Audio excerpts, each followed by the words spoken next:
MP MLA बनना आसान है, मुख्यमंत्री प्रधानमंत्री बनना आसान है, राष्ट्रपति बनना आसान है। गांव का प्रधान बनना सबसे टफ टास्क है। मेरा जिला देश के 10 अति पिछड़े जिलों में आता है। मैं सौभाग्यशाली हूं कि देश का पहला सरपंच हूं कि जिसे इसरो ने वहां बुलाया स्पेस लैब देखने के लिए। जो सबसे ज्यादा विवाद है वो जमीन को लेके है। ऐसा कोई मैनिफेस्टो उस वक्त तो बड़ा आसान लगा हो, लेकिन जब करवाने गए हो तो लगा हो कि नहीं ये बहुत कठिन है। जिलाधिकारी कार्यालय हो गया, मुख्य विकास अधिकारी का, उससे भी बेहतर मेरा पंचायत घर, मीटिंग हॉल, अच्छा, और मेरा कमरा, और साथ ही उसमें मैंने एक गेस्ट रूम भी बना रखा है। 8 कमरों का हमारा पंचायत घर है। हर गांव में बनराकस तो हैं जी हैं। हाँ बिल्कुल है। हमारे गांव में भी बनराकस है। कोई मजाक भी कर देता तो महिलाएं बोलती हैं जरा सोच समझ के मजाक करना। सीसीटीवी लगा है, सब देख रहे होंगे। सीसीटीवी लगा हुआ, सब देख रहे हैं। मकान देने में जैसे कई लोग प्रधान पे आरोप लगाते हैं कि मेरा नहीं करवाया, उसका करा दिया, ऐसा प्रधान के हाथ में है क्या? ऐसा कोई नहीं है। खासकर बच्चियों का वहाँ पे माहौल यह था कि पहले बच्चियां नहीं पढ़ती थी हमारे गांव में। अच्छा। लोग भेजना नहीं पसंद करते थे कि बच्चियां क्या करेंगी पढ़ लिख के। गाँव में अभी भी तो है ही, बहुत से गाँव में कि लोग बच्चियों को नहीं पढ़ाते हैं। कि मुसीबत के समय में या तो भगवान को लोग याद करते हैं, या ये तो हे भगवान या तो हे प्रधान। कुछ ऐसी निशानी दे के चाह रहा हूँ कि लोग आने वाली पीढ़ियां दर पीढ़ियां हमें याद करें।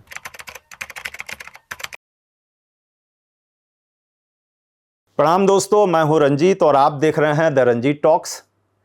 क्या आपने कभी ऐसा गांव देखा है जहां पे सीसीटीवी कैमरा हो? क्या आपने कभी ऐसा गांव देखा है जहां पे ओपन जिम हो? क्या आपने कोई ऐसा गांव देखा है जहां वाईफाई हो?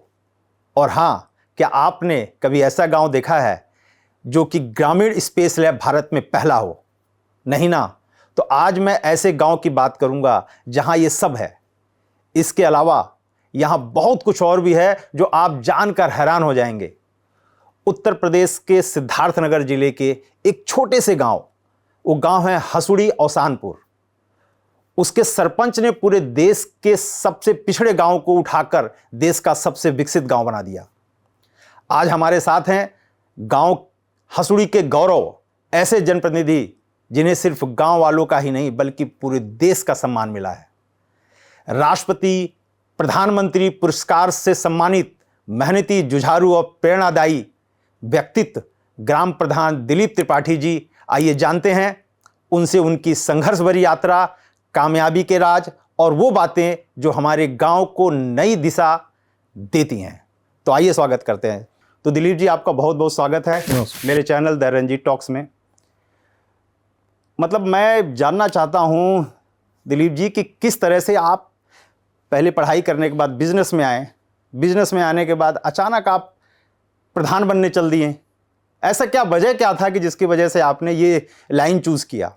पढ़ाई के बाद मैंने नौकरी ना करके, चूँकि मेरे परिवार में पहले पिताजी, बाबा, ग्रैंड फादर हमारे सब सरकारी जॉब में थे। उनका भी था कि मैं भी सरकारी जॉब में जाऊं, लेकिन शुरू से ही मुझे कुछ अलग करने का मन में था कि हम अलग करेंगे। जैसे हमारे गांव में एक थे जो एमए किया था उन्होंने, तो मैंने डबल एमए किया। कंप्यूटर डिप्लोमा किसी के पास नहीं था, मैंने वो भी किया। तो शुरू से ही हमारा एक अलग कि मैं लोगों से अलग क्या कर सकता हूँ, उस पर हमारी एक वो थी। फिर मैंने अपना बिजनेस स्टार्ट किया, उसमें सोलर एनर्जी का।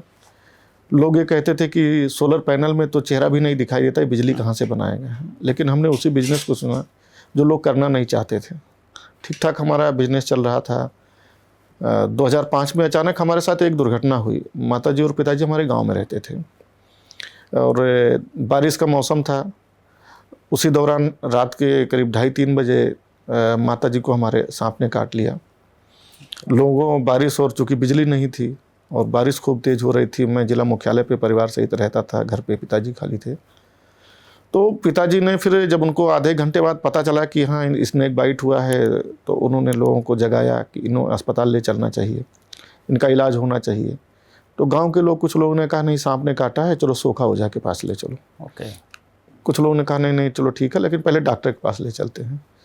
तो गांव में हमारे जो सबसे बड़ी समस्या थी कि स्टेट हाईवे से हमारा गांव 3 किलोमीटर पे है, बढ़नी डुमरियागंज रोड पे। लेकिन गांव की 1 किलोमीटर सड़क न बनने के कारण हमें गांव के पश्चिम की तरफ से उस मेन रोड पे आने के लिए 13 किलोमीटर की दूरी तय करनी पड़ती थी। अच्छा। और ये मैं बचपन से, जब से मैं पैदा हो तब से मैं देख रहा था। उस सड़क के ना बनने के कारण गांव में हमारा माल जो अनाज था वो भी कम रेट पे बिकता था। आने जाने में लोगों को दिक्कत होती, शादी ब्याह में भी समस्या होती थी, तो कई सारी समस्याएं थी। पिताजी फिर साधन उपलब्ध कराने पे हुआ तो कीचड़ में ट्रैक्टर फंस गया, किसी तरीके से उनको लेके व्यवस्था करके अस्पताल पहुंचाए। वहाँ पहुँचे तो डॉक्टर नहीं था, उसके बावजूद वहाँ स्नेक बाइट की कोई दवा नहीं थी। और माताजी की हमारे सुविधाओं के और अस्पताल में स्नेक बाइट की दवा ना होने के कारण, डॉक्टर ना होने के कारण, मतलब उसमें हम कई कारण मान सकते हैं। खैर ये तो ईश्वर को जो मंजूर था वही हुआ। उनका उतना ही टाइम लिखा हुआ था, उनकी डेथ हो गई। जब तक मैं गांव पहुंचा करीब 1.5 से 2 घंटा लगा। तो लोगों से फिर मैंने बात किया कि आप लोग डॉक्टर के पास क्यों नहीं ले गए? तो बोले नहीं, डॉक्टर के पास जाने की क्या ज़रूरत है, और 5 दिन 6 दिन मरे हुए सांप के काटे हुए आदमी को भी सोखा ओझा जिंदा कर देते हैं, फला जगह ले चलिए सोखा के पास में या ओझा के पास ले चलिए और वो इलाज कर देंगे, सही हो जाएंगी। जबकि डॉक्टर ने उनको डेथ घोषित कर दिया। मुझे भी मालूम था कि हाँ मतलब इनकी डेथ हो चुकी है। फिर हमने कहा नहीं, अब इनकी मृत्यु हो चुकी है, अब इनका अंतिम दाह संस्कार हमें करना है। तो हम लोग उनका दाह संस्कार किए, सब कुछ किए। फिर गांव में हम लोग रुके। तो लोगों से जब मैं पूछता था कि आखिर क्यों, आप अगर समय पे उनको इलाज अस्पताल ले गए हो तो शायद वो बच सकती थी। भैया हम क्या करें, साधन ही नहीं था, सड़क ही नहीं थी, क्योंकि हमें पीछे से घूम के ले जाना था PSCR डॉक्टर के यहाँ। तो वो 13 किलोमीटर की दूरी, 3 किलोमीटर की दूरी 13 किलोमीटर में तय करना, कई कारण ऐसे रहे जो उसका कारण बने। खैर उसके बाद हम लोगों ने गांव छोड़ दिया, पूरे परिवार के साथ हम जिला मुख्यालय शिफ्ट हो गए। अच्छा। गांव तो छूट गया, लेकिन गांव की यादें रह गई। गांव के लोग जिला मुख्यालय पे आते थे मुझसे मिलने, तो एक जैसे लगता था कि हमारे घर का कोई आदमी आ गया। गांव का हाल चाल पूछते रहते थे। तो वही था कि जैसे था पहले आज भी है। आज भी सड़क नहीं मुख बन पा रही है, गांव में आज भी कच्ची सड़क है, और जो प्रधान है वो भी नहीं बनवाना चाहते, और जो हैं वो भी नहीं बनने देना चाह रहे हैं। अच्छा। तो चल रहा था। 2013 में अचानक मैंने अपने गांव के लिए एक सड़क की व्यवस्था की गांव के अंदर, और जब उसको सड़क को मैं बनवाने पहुंचा तो जब मैं गांव छोड़ के गया था तब मेरे पास कुछ नहीं था, और जब मैं गांव वापस आया तो भगवान का दिया सब कुछ हमारे पास था। गांव में सड़क बनवाने पहुंचे तो गांव में वो लाल फीता सा है कि खूंटा यहीं गड़ेगा। आगे कि भाई आप तो प्रधान हो नहीं, आप कैसे सड़क बनवाओगे? तो यह कि भाई सड़क हमको PWD से बनवाना है और CC रोड बनेगी। हम तो सरकार से हमने मांग के हम लेके आए कि गांव की सड़क बन जाए। तो गांव के जो कुछ ऐसे विचारधारा के जो लोग थे कि गांव का विकास ना हो, नहीं तो लोग जागरूक हो जाएंगे, फिर हमारी गुलामी कौन करेगा, ऐसे लोगों ने विरोध करना चालू कर दिया। तो चूंकि हर गांव में ऐसे 2-4 दबंग रहते हैं, तो गांव वाले डर के हमारे नहीं किनारे गए। हमने प्रशासन से मदद मांगी, तो हर जगह मुझे यही लगा कि गांव का प्रधान जो है बहुत पावरफुल आदमी है। सीधा उनका था प्रधान नहीं है, फिर क्यों इस पचड़े में पड़े हुए हैं, चुपचाप अपना काम करिए, अपने रास्ते निकलिए। कोई मदद नहीं मिली। फिर जैसे तैसे मैंने सड़क बनवाया, टेढ़े मेढ़े, जहाँ 5 मीटर 2.5 मीटर 3 मीटर किसी तरीके से सड़क बनवाया। और फिर हमने कहा कि चलो इतना हो गया, अब हमारे माताजी की आत्मा को शांति मिलेगी, कम से कम चलो सड़क तो हमने बनवा दिया गांव के अंदर।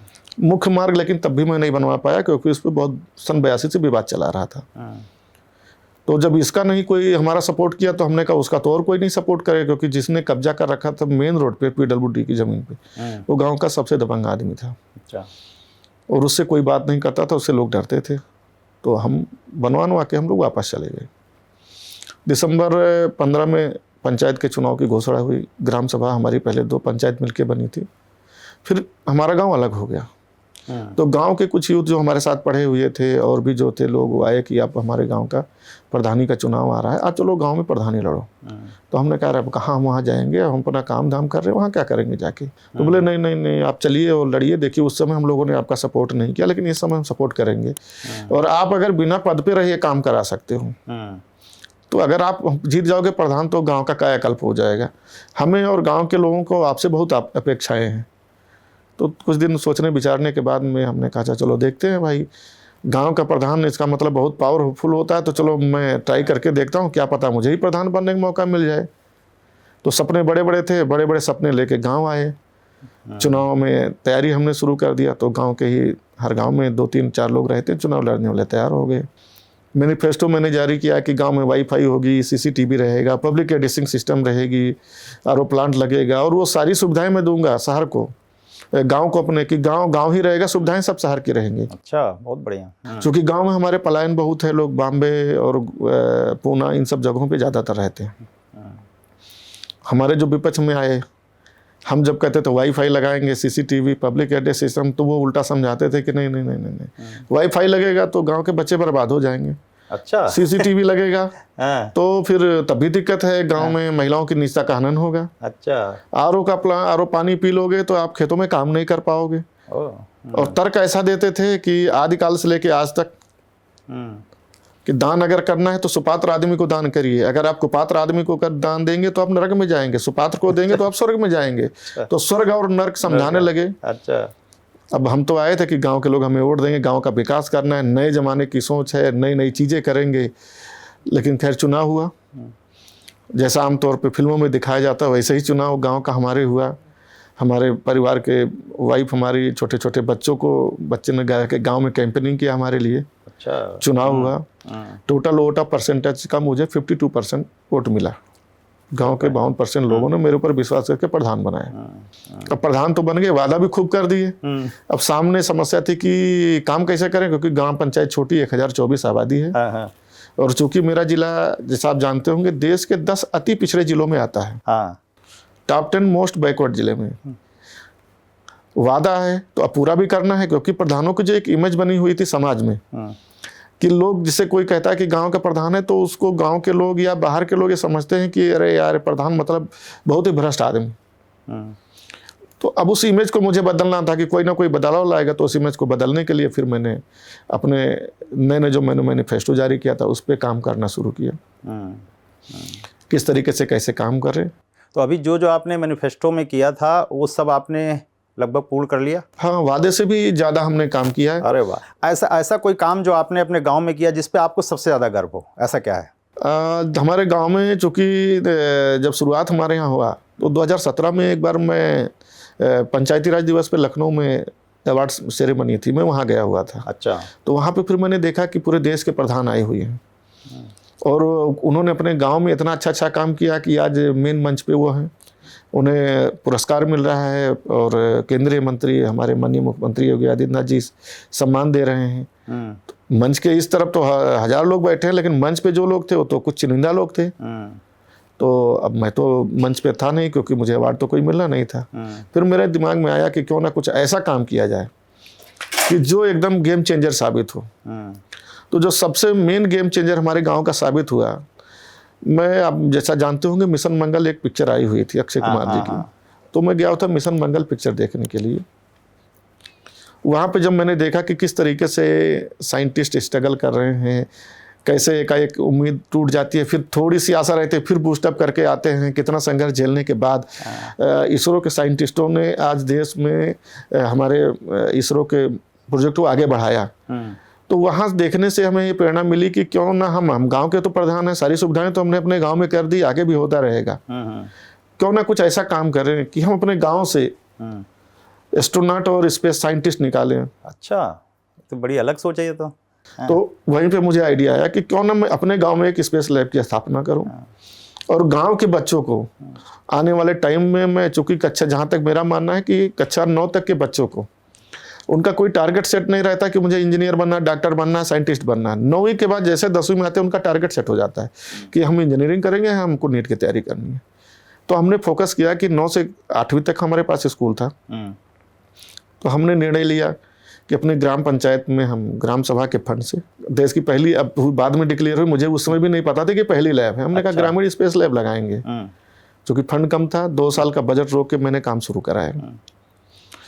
इसरो के स्पेस ट्यूटर कार्यक्रम के तहत एक एजेंसी पैनल थी उनके साथ में, बेम का स्पेस एजेंसी, स्पेस एकेडमी, उनके सीईओ से मैंने बात किया। तो उनको तो पहले विश्वास ही नहीं हो पाया कि एक प्राइमरी स्कूल में और एक प्रधान इस तरीके से सोच सकता है। उन्होंने कहा नहीं, हम तो बड़े बड़े कॉन्वेंट स्कूलों में लगाते हैं। अच्छा। क्योंकि ये कास्टली है और गांव के बच्चे कहाँ इस तरीके से हो पाते हैं। तो हमने कहा एक बार हमारे स्कूल आप आके विजिट करिए, तब आपको पता चलेगा। स्कूल विजिट किए तो उनके चारों खाने चित्त हो गए। पूरा प्राइमरी स्कूल हमारा फुल एयर कंडीशन, अच्छा, सरकार पूरा एयर कंडीशन है। प्राइमरी सेक्शन पूरा एयर कंडीशन, अच्छा, हर कमरे में स्मार्ट क्लास, लाइब्रेरी से लेके RO plant, solar power plant, कोई ऐसी चीज नहीं है जो सरकार के 19 पैरामीटर हैं हाँ। उससे भी ज्यादा हमारे स्कूल में काम है। अच्छा। और आज हमारे स्कूल में सरकारी कर्मचारियों के 13 बच्चे पढ़ते हैं। हमारे गांव के बच्चे बच्चियां स्टेट लेवल पर बैडमिंटन में सेकंड रनर रह चुके हैं 2-2 बार। जिले मंडल में तो कोई मतलब रिकॉर्ड तोड़ के बैठे हैं वो लोग। हम म्यूजिक सिस्टम से भी देते हैं उनको एजुकेशन। अच्छा। तो उन्होंने कहा नहीं, हम आपके यहाँ स्पेस लैब लगाएंगे। स्पेस लैब की हमारे गांव में स्थापना हुई और जब तक वो लैब लगा बच्चों के अंदर इतना कौतूहल था कि ये है क्या चीज़। और जब ट्रेनिंग चालू हुई तो जैसा आप सोनम वांगचुक जी का वो जो पिक्चर बना 3 इडियट, बच्चे हवाई जहाज उड़ा रहे हैं, बच्चे खुराफात, तो सेम शुरू हो गया हमारे यहाँ। हमारे गांव के बच्चों ने हवाई जहाज उड़ाना सीखा। 2 किलोमीटर तक तो हवाई जहाज उड़ाते हैं। उनको पता है कि अगर हमें मतलब ड्रोन, हवाई जहाज, अच्छा, 3 तरीके के ड्रोन। अच्छा। अब आज बच्चे कहते रहे जो अभी पाकिस्तान में ड्रोन से हमला हुआ वो तो 2 साल पहले वही हम उड़ा रहे थे अपने यहाँ। इसी से तो बम मार के वहाँ हम गिराए थे। अच्छा। तो 2 साल पहले 3 साल पहले मेरे यहाँ दिसंबर 2022 में वो लैब की स्थापना हुई। अच्छा। बच्चे ड्रोन उड़ाना सीख रहे हैं, robotics, 3D AI robotics, aeronautics से लेके कोडिंग, कोई ऐसी चीज़ नहीं जो नई एजुकेशन पॉलिसी में जो चीज़ें हैं उनको हमने सबसे पहले अपने उस स्कूल में लागू किया जो किसी ने सोचा नहीं था। और इतना ज़बरदस्त शीश हुआ। 1 महीने हमने प्रदर्शनी लगाई, पूरे ज़िले से करीब 12 से 13 हज़ार बच्चे हमारे यहाँ आए। अच्छा। बच्चों ने लैब देखा और रात के 1-1 बजे तक बच्चे बैठे रहते, 100-100, 150-150 बच्चे।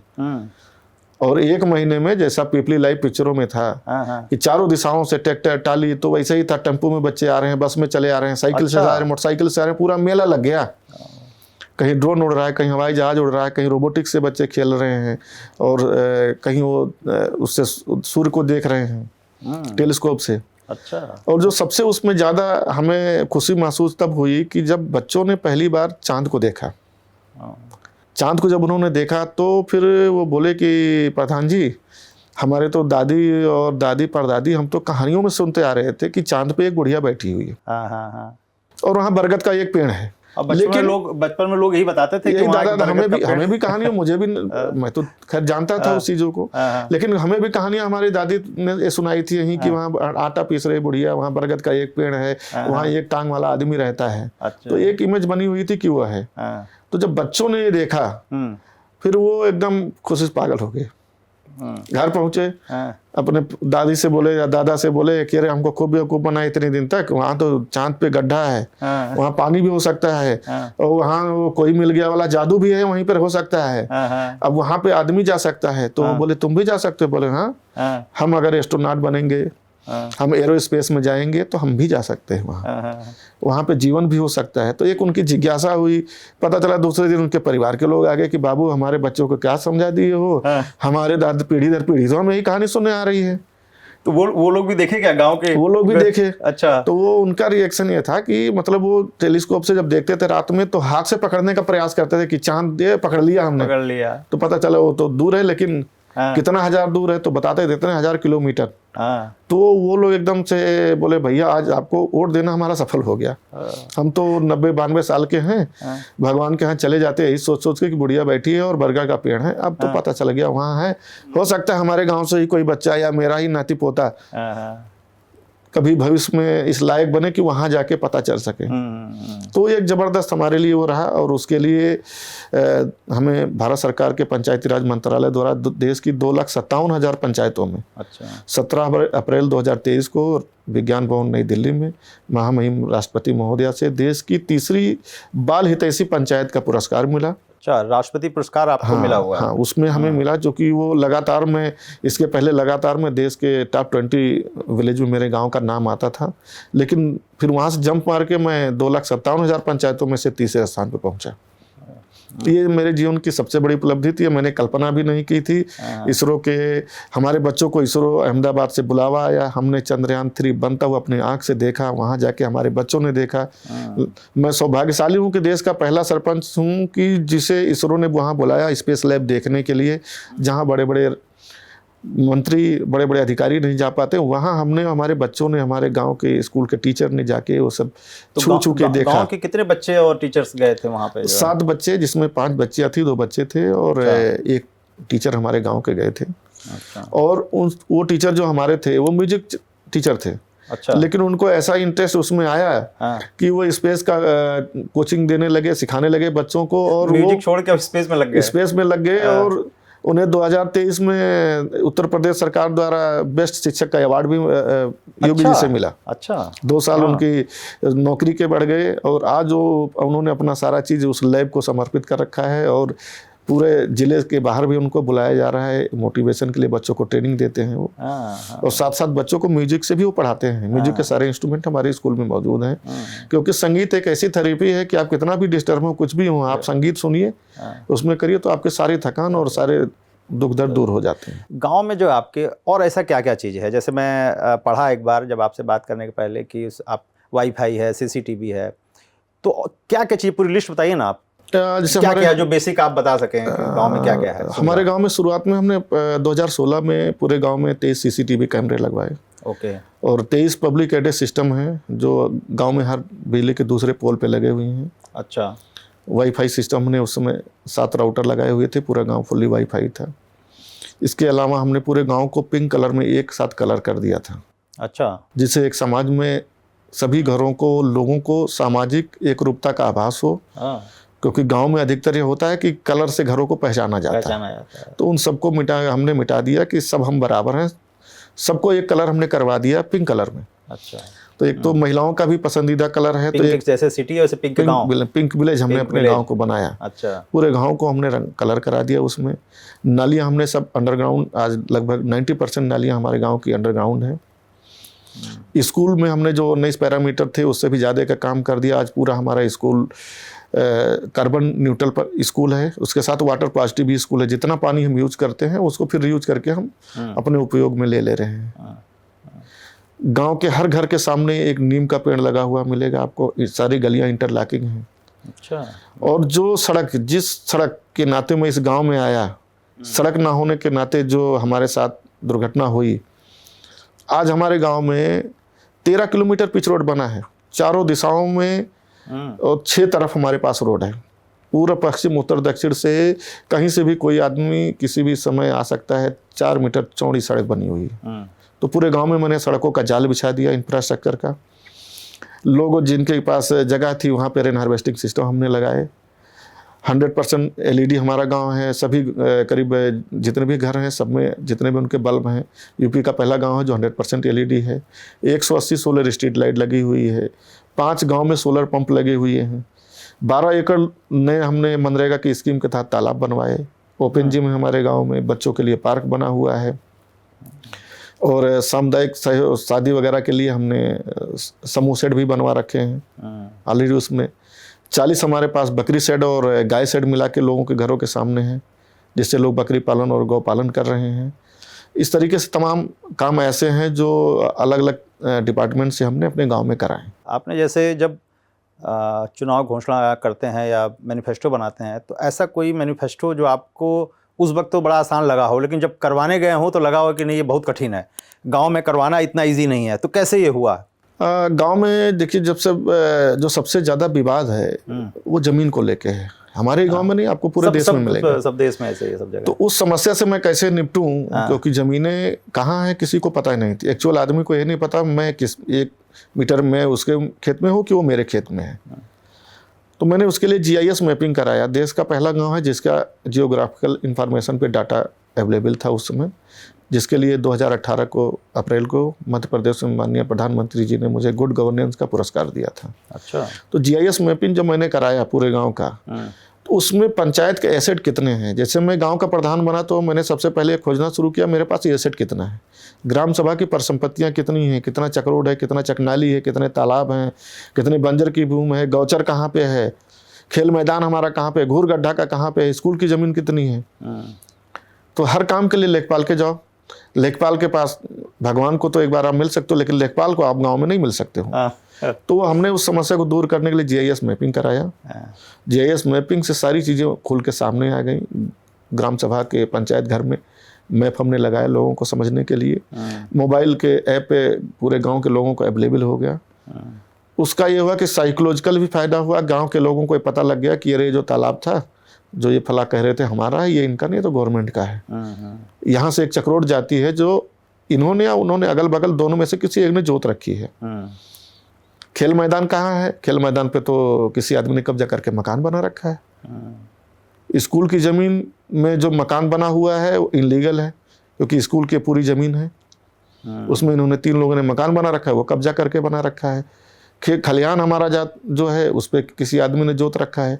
तो सारी चीज़ें खुल के सामने आने लगी, तो कुछ लोग डर के मारे छोड़ना चालू कर दिए, और कुछ हमने उसमें फिर 5 साल का मास्टर प्लान बनाया कि जो विवादित हैं उनको सबसे अंतिम में रखेंगे, जो कम विवाद वाले हैं उसको शुरुआत करेंगे। तो 5 साल का हमने एक अपना कार्य योजना बनाई पंचायत की, और उस पर हमने काम शुरू कराया।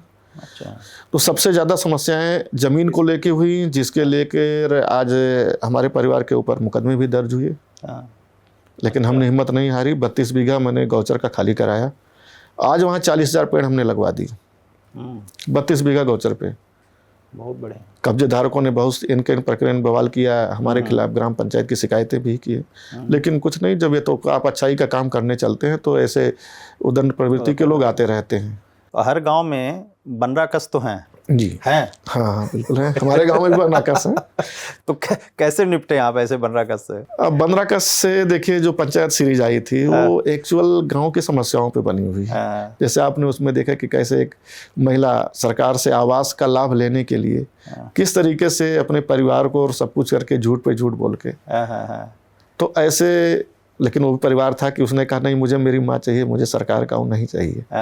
तो ऐसे बनराकस भी लोग हैं जो ऐसे लोगों को पीछे से पुशअप करते हैं। अच्छा। पहले तो सामने नहीं आते, पीछे से भड़काते हैं, और लोग गांव के लोग भोले भाले होते हैं, तो उनको भड़काना और उलझाना और समझाना थोड़ा आसान होता है। तो बनराकस है, लेकिन अब ये कि जैसे को तैसा उनको उनके भाषा में ही हमें जवाब देना है, लेकिन हमने अपने मर्यादा में रह के और शिष्टाचार में रह के उनके साथ काम करना है।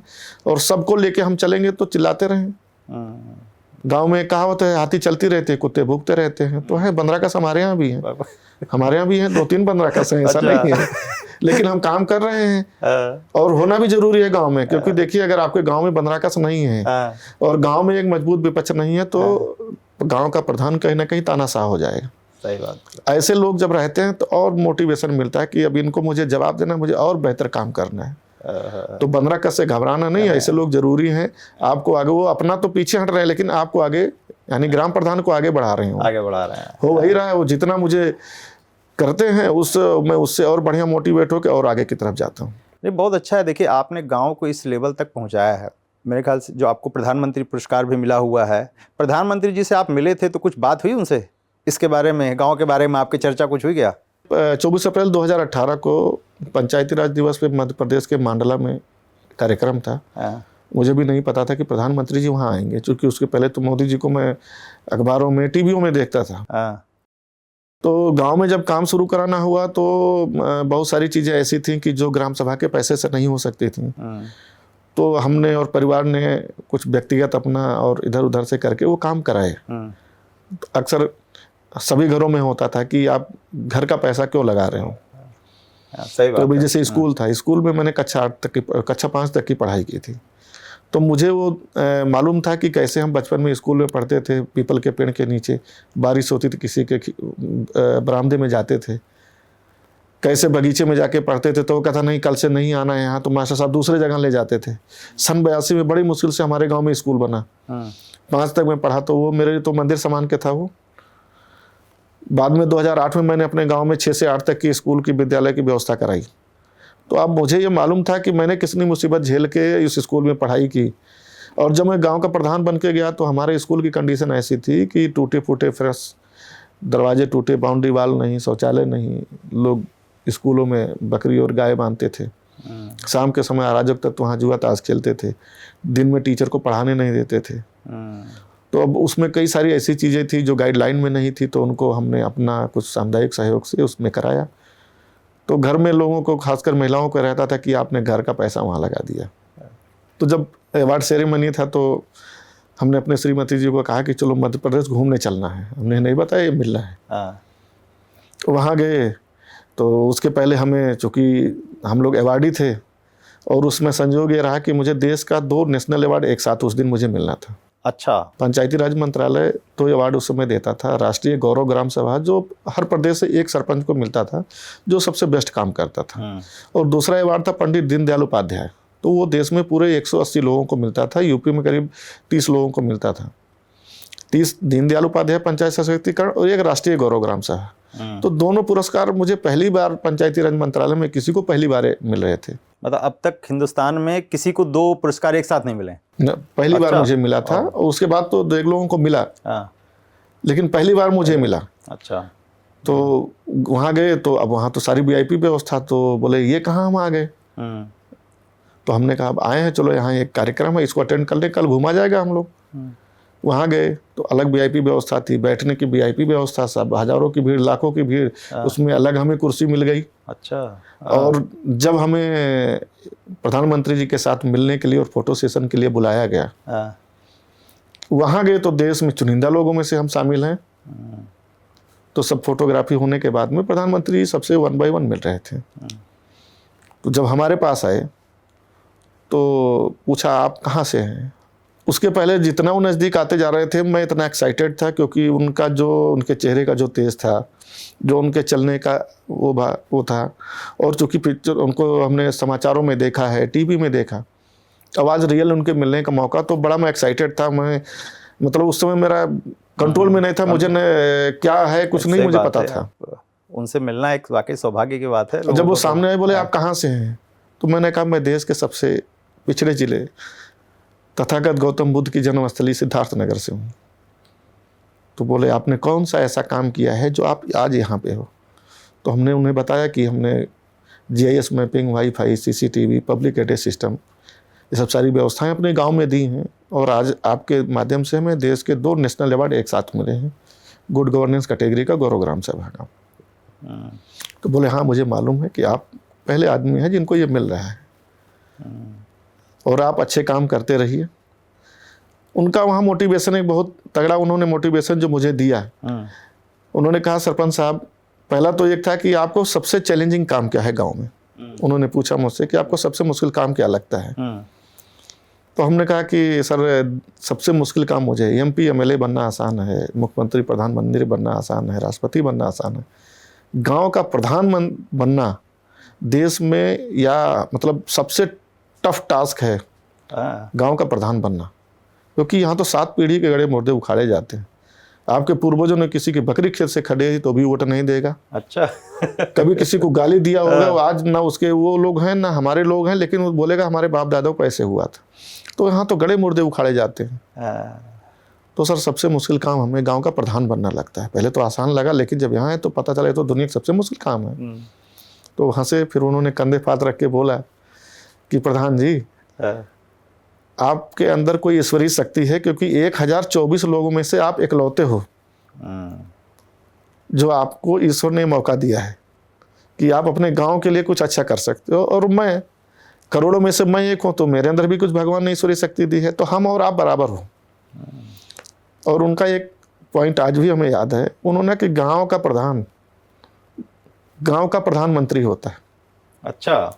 ये चीज़ मुझे उन्होंने एक लाइन में उन्होंने बोला, और बोला सरपंच जी आप यहाँ से जब आप जाइएगा तो कम से कम 5 काम ऐसे करके आप जाइएगा कि आने वाली आपकी पीढ़ी, आप इस दुनिया में नहीं हैं, वो गांव में आएंगे, देखेंगे कि ये हमारे पिताजी ने, हमारे दादाजी ने बनवाया, लोग बताएंगे कि ये तो फला आपके बाप दादा ने बनाई है। तो 5 काम ऐसे करके जाना कि आने वाली पीढ़ियाँ आपसे प्रेरणा लेके उस काम को और आगे बढ़ाएं कि हमारे पूर्वजों ने इस काम को यहाँ पे रोका था, हमें इसे और आगे ले जाना है। तो वो मोटिवेट होकर आपसे अच्छा काम करेंगे, और पूरे समाज को प्रेरणा मिलेगी कि हम इनसे और भी बेहतर से बेहतर करने का प्रयास करें। तो वो चीज़ हमारे जीवन का सबसे बड़ा गेम चेंजर साबित हुआ कि हमें अब कोई कुछ ऐसे काम करके जाना है कि लोग याद रखें कि कभी एक ऐसा प्रधान भी हुआ था, और हमारे आने वाली पीढ़ियां, हमारे भी बच्चे वो रखें कि हमारे पिताजी ने काम किया, हम इस काम को और आगे ले जाएंगे। उनका हमेशा गांव से जुड़ाव रहे, इसी बहाने वो गांव में आते रहेंगे, गांव से जुड़ाव बना रहेगा। तो हमें मोटिवेशन वहां से मिला। फिर उसके बाद मैंने पीछे मुड़ के नहीं देखा। उसके बाद हर साल पुरस्कार दर पुरस्कार, लगातार 3 बार मुझे राष्ट्रीय गौरव ग्राम सभा का पुरस्कार मिला, 3 बार पंडित दीनदयाल उपाध्याय पंचायत सशक्तिकरण का पुरस्कार मुझे मिला। उत्तर प्रदेश सरकार के 2 बार माननीय मुख्यमंत्री पुरस्कार से मुझे सम्मानित होने का मौका मिला। एक बार मालदीव में वहाँ की सरकार ने ग्लोबल यूथ पीस एम्बेसडर का भी मुझे सम्मान दिया, और 2023 में मुझे राष्ट्रपति महोदया द्वारा तीसरा बाल हितैषी पंचायत का पुरस्कार मिला। तो जमीन से उठ के सीधे आसमान तक हम पहुँचे। ये तो जो बाल हितैषी, ये बेसिकली ये क्या ऐसा किया आपने कि अवार्ड मिला आपको? बाल हितैषी पंचायत में क्या था कि गांव में 18 साल से ज़्यादा उम्र के बच्चों को वोट देने का राइट है, भारत सरकार ने निर्धारित कर रखा है। हाँ। उससे कम उम्र के बच्चों को वोटिंग का राइट नहीं है। तो आप देखे होंगे कि अक्सर विद्यालयों में लिखा रहता है बाल अधिकार। हाँ। अब वो बच्चे वोट तो देते नहीं हैं, तो उनके तरफ कोई ना तो प्रधान ध्यान देता है, ना विधायक, ना सांसद, ना कोई नहीं ध्यान देता है। लेकिन उनकी भी कुछ आवश्यकताएं हैं, उन्हें भी खेलकूद के सामान चाहिए, खेलकूद का मैदान चाहिए, क्वालिटी एजुकेशन चाहिए, लाइब्रेरी चाहिए, कंप्यूटर लाइब्रेरी चाहिए, स्कूल अच्छा होना चाहिए, माहौल बढ़िया होना चाहिए, सुरक्षा चाहिए उन्हें, बालक बालिकाओं को अलग अलग शौचालय चाहिए। तो उनकी भी एक समस्या है, लेकिन पंचायतें सुनती नहीं हैं। तो मेरे यहाँ लबासना से 10 ISO की 2021 में टीम आई हुई थी हमारे गांव के ऊपर रिसर्च करने, अध्ययन करने के लिए। 10 दिन हमारे गांव में वो रहे, और डेली स्कूल में जाते थे, 2 घंटा पढ़ाते थे बच्चों को, फिर गांव में विजिट करके अपना देखते थे। तो उन्होंने हमसे कहा कि देखिए, आप गांव के लिए लोग हैं, वो तो जिस विचारधारा के हैं वो तो उनका ही है, लेकिन इन गांव के बच्चों को आपसे बहुत आशा है कि आप इनके लिए गेम चेंजर साबित होंगे, और इनको आने वाले समय के हिसाब से आप नया रास्ता दिखाएंगे, और ये बच्चे पढ़ने के लिए आगे हैं। खासकर बच्चियों का वहाँ पे माहौल यह था कि पहले बच्चियाँ नहीं पढ़ती थी हमारे गांव में। अच्छा। लोग भेजना नहीं पसंद करते थे कि बच्चियाँ क्या करेंगे पढ़ लिख के। गांव में अभी भी तो है ही, बहुत से गांव में कि लोग बच्चियों को नहीं पढ़ाते हैं। तो चूंकि मेरा मानना था, जैसे हमारी माता जी पहली पढ़ी लिखी महिला थी गाँव की, तो मेरी पहली गुरु तो वही थी। उनसे गांव की महिलाएं आती थी चिट्ठी लिखवाने, चिट्ठी पढ़वाने आती थी, उनसे सिलाई कढ़ाई सीखने आती थी। तो बचपन से मैं देखता आया था कि एक महिला कैसे पढ़ लिख के 2 घरों को रोशन करेगी। तो मैंने टारगेट किया कि नहीं, हमें बच्चों के एजुकेशन पे फोकस करना है। तो पहली पंचायत मेरी है उत्तर प्रदेश की इस बार कार्यकाल की। सारे वार्ड मेंबर हमारी महिलाएं हैं। अच्छा। 11 वार्ड मेंबर हैं, 11 महिलाएं हैं। हमारी श्रीमती जी गाँव में शिक्षा मित्र थी, उनको ऐसा वो लगा कि वो रिजाइन देके वो भी वार्ड मेंबर बन गई। बोले हम भी चुनाव लड़ेंगे, क्योंकि पंचायत में अक्सर होता क्या है कि जब पंचायत बैठती है तो महिलाओं का पार्टिसिपेशन बहुत कम रहता है। बहुत कम होता बोले बैठ के कोई आ भी गई तो पुरुष वर्ग कहता है कि अरे महिलाओं के यहाँ क्या काम। तो हमने महिला पंचायत और बाल पंचायत पे फोकस किया। सारे वार्ड मेंबर हमारे महिलाएं खड़ी हुई, उनके खिलाफ कोई नहीं खड़ा, सब निर्विरोध हुई। अच्छा। और फिर हमने बाल पंचायत का अपने गाँव में गठन किया। बाल पंचायत जैसे हमारी ग्राम सभा काम कर रही है, वैसे बाल सभा काम कर रही है। हमने निर्णय लिया कि ये 5 वर्षीय कार्यकाल जो भी हमारा है, उसमें हम बाल पंचायत के हिसाब से ही काम करेंगे। उसमें ऐसे ऐसे मुद्दे आने लगे समल के सामने, जैसे उन्होंने स्पेस लैब का जैसा था कि हमें क्वालिटी एजुकेशन चाहिए, हमें नई एजुकेशन पॉलिसी के तहत सारी सुविधाएं चाहिए। तो उसके हिसाब से हमने सुविधाएं उपलब्ध कराई। स्मार्ट क्लासेज हमने उनको दिए, खेलकूद के सारे संयंत्र उपलब्ध कराए, शुद्ध पेयजल उपलब्ध कराया, बालक बालिका लोगों अलग शौचालय, हमने ऊंची बाउंड्री वाल की व्यवस्था कराई, सबके लिए जूता मोजा ये तो सरकार खैर दे रही है। और अलग अलग फिर हमने स्कूल में इनोवेशन शुरू किया कि जो बच्चा बेस्ट 100% अटेंडेंस है उसको पुरस्कार हर बार देते, हर महीने। साफ़ सुथरा कौन बच्चा उसको देते थे हर महीने में एक बार। अब हमारे यहाँ तो जावेद हबीब नहीं आ सकते थे, लेकिन जो लोकल जो हमारा जावेद हबीब है उसको बुला के जो नया नया स्टाइल आता, तो बच्चों को अपना एक महीने में हेयर कट करवाते थे। अच्छा। कि इस महीने में कौन कौन सा कट कराएगा। तो बच्चों से मैंने जुड़ाव किया और अपनी एक बानर सेना खड़ी की। उस बानर सेना की बदौलत आज मैं दूसरी बार ग्राम प्रधान हूँ, और टोटल वोट परसेंटेज का 90% वोट मुझे मेरी बानर सेना के माध्यम से मिला। अच्छा, मतलब जो पहले 52 था इस बार 92 हो गया। अरे बच्चे रात में सोते थे तो मेरा चुनाव चिन्ह नाम लेके सोते सोते आंख बंद करके मेरा चुनाव चिन्ह रखते थे। तो एक साइकोलॉजिकल माहौल पैदा हुआ कि मेरे खिलाफ 3 लोग और चुनाव लड़े, वो तीनों मात्र 10% में सिमट गए, और वो कहीं ना कहीं वो बच्चे हमारे लिए फरिश्ते बने, और हमें दोबारा 90% वोटों से जिन्होंने चुनाव जिताया। तो हमने सारा उन्हीं पे फोकस किया, और आज बच्चे ऐसे ऐसे सामाजिक मुद्दे हमारी ग्राम सभा में लेके आते हैं जिस पे मेरा कभी नहीं ध्यान जाता था। और सबसे तगड़ा इंटेलिजेंस है मेरे पास कि गांव में क्या हो रहा है वो मुझे पता हो जाता है। अच्छा, मतलब वो सीसीटीवी कैमरा जो लगा है वो एक अलग है, एक ये अलग है कि किसके घर में क्या दिक्कत हो गई, कहाँ क्या रहा, किसका बाप दारू पी के उनको पीटा है और किसने क्या गलत काम किया है, और कौन आते जाते किसी के ऊपर फप्तियां कस रहा है, कौन अश्लील हरकतें कर रहा है। तो वो बच्चे एकदम हमारे सुपर हीरो बन के हमें वो सारी सूचनाएं हमें मिल जाती हैं, तो लोगों को पता है। आज गांव में हमारे कंडीशन है कि अगर कोई जैसे गांव में देवर भौजाई का मजाक चलता है, तो अगर कोई मजाक भी कर देता तो महिलाएं बोलती हैं कि आप कर रहे हो, देखो प्रधान जी देख रहे होंगे बैठ के, जरा सोच समझ के मजाक करना। सीसीटीवी लगा है, सब देख रहे होंगे। सीसीटीवी लगा हुआ, सब देख रहे हैं। इसके ऊपर भी मैंने सुना था कुछ कहानी हुई थी, लोग सीसीटीवी का विरोध कुछ कर रहे थे लोग, क्या था वो? क्या हमने जब सीसीटीवी गांव में लगवाया तो फिर 15 कस लोगों ने क्या किया, गांव में भड़का दिया कि अरे ये तो प्रधान, देखो ये पढ़े लिखे प्रधान को लाने का यही फायदा है, आपकी निजता का हनन हो गया। अब आप छत पे परिवार सहित सो नहीं सकते, कहीं बाहर जाओगे तो प्रधान की नजर रहेगा, अब तो 24 घंटे वाच में आप रहोगे। अब महिलाएं भड़क गई। अब उनको काबू में करने, उनको समझाने के लिए फिर उनको बुला के, कुछ सीनियर महिलाओं को, बुजुर्ग महिलाओं को बुला के 10-10, 5-5 के उसमें हमने दिखाया सीसीटीवी में कि देखो इस सड़क की तरफ सीसीटीवी है, किसी के निजता का हनन नहीं हो रहा है, सुरक्षा हेतु है। ये जो आपके ऊपर है, जो आपको लोगों को समझा रहे हैं, भड़का रहे हैं, ये 15 कस लोग वो हैं जो गलत विचारधारा और गलत सोच के लोग रखते हैं। अब आप सुरक्षित हो, आप 24 घंटे कभी भी गांव से 100 मीटर इधर उधर घूमिए, 24 घंटे आपको कोई कुछ नहीं कह सकता। आप अपने आप को सुरक्षित महसूस करिए।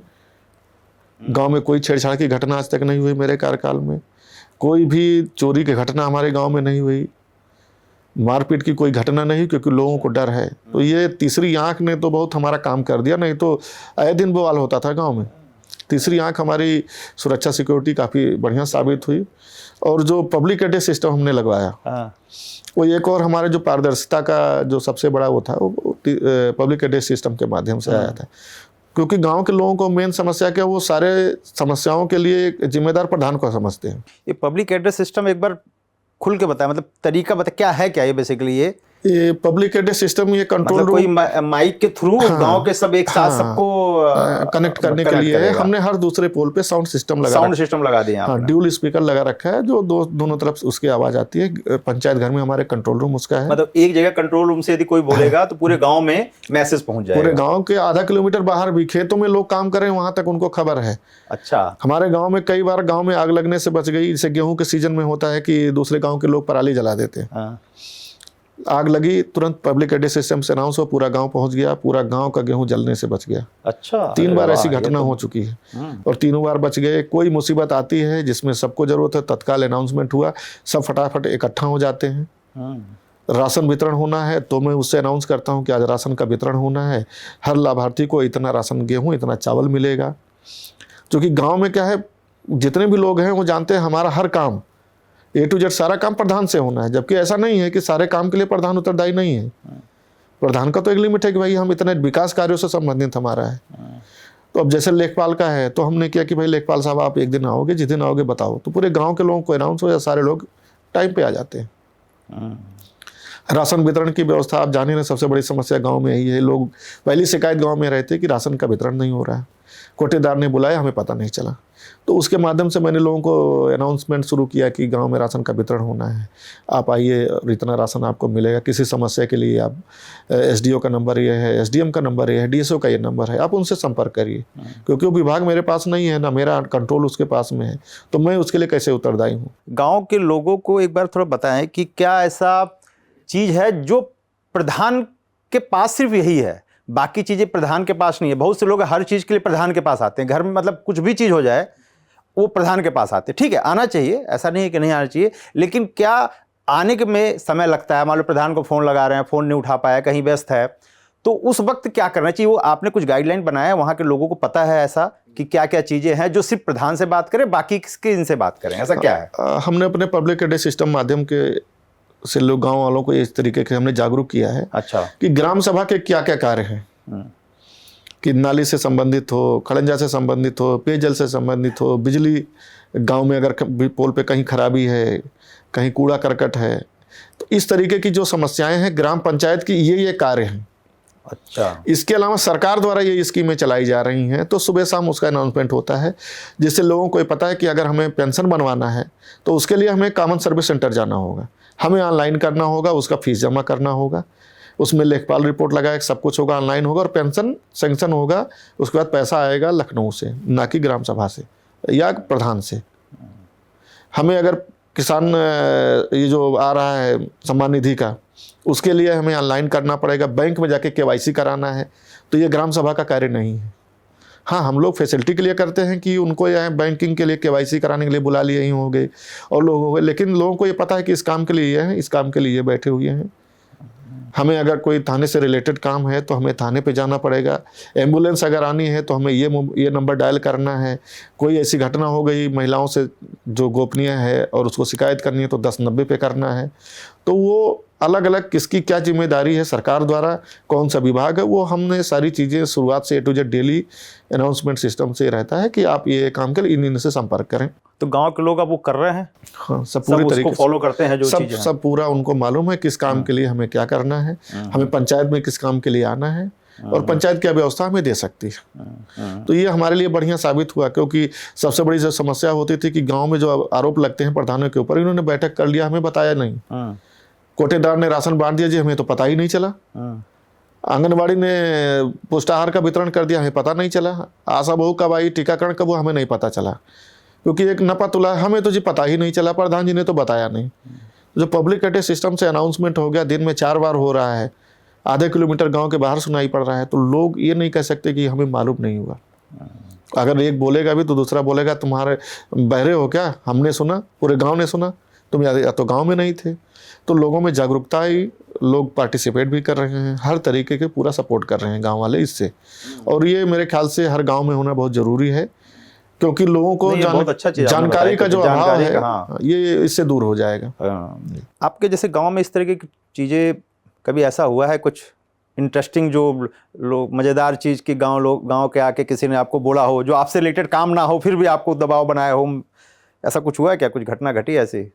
बहुत सारी घटनाएं, देखिए अधिकतर गांव में तो वही काम होते हैं जो एलिजिबल नहीं है। जैसे आपको जो आवास के लिए पात्र नहीं है, वो सबसे पहले का मुझे आवास चाहिए। अच्छा। जैसे जब हमारे IAS लोग ट्रेनिंग में आए तो इनको हमने गांव में भेजा कि जरा। हाँ, मैंने सुना है एक चीज, मैं दिमाग में था कि IAS आपके यहाँ पे कुछ ट्रेनिंग के लिए आए थे। हाँ, तो ये मेरे ख्याल से पहला गांव होगा जहाँ पे IAS ट्रेनिंग के लिए आए हों। हाँ, नहीं जाते रहते हैं वो लोग। अच्छा। अलग अलग इन लोगों का भारत भ्रमण का अलग अलग कार्यक्रम रहता है, तो अक्सर एक गांव में जाते हैं, रुकते हैं, लेकिन वो रुकते नहीं है, कागजों में रहता है, क्योंकि गांव में सुविधाएं नहीं है। मेरे यहाँ भी हुआ, उनका हमारे जिलाधिकारी महोदय द्वारा बताया गया कि टीम आ रही है आपके गाँव को, चूँकि बढ़िया गाँव है तो इस नाते जिला प्रशासन ने चयनित किया है, ये लोग जाएंगे गाँव में रुकेंगे।